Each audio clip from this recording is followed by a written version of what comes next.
общината сама без финансиране от държавата няма как да стане, при положение, че една улица, примерно един Румов, който ще правим с наши средства, е 1 600 000 лева.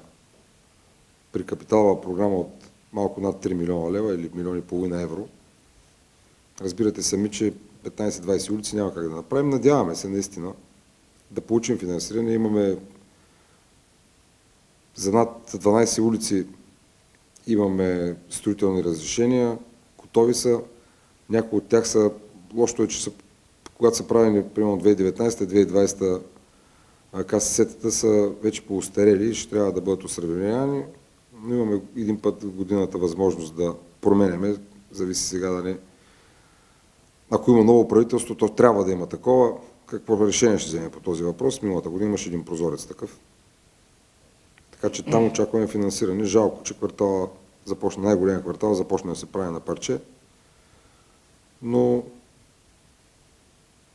сега, както ще откриваме скоро една детска площадка, малки са нещата, които се правят за квартала. Знам го това нещо, това е най-голям квартал, но не е забравен. Ще работим. Докъде стигна ремонта на улица Стара планина? До момента се знае, че ремонта е само на половината от улицата. Да. Половината от Стара планина не е подписан договора, тъй като Стара планина е на две части, тъй като се попадат два квартала, Колюфичето и Младост. Имаме подписан договор за Колюфичето, той се изпълнява, сега е спрян заради времето. Ще продължи и ще се довърши.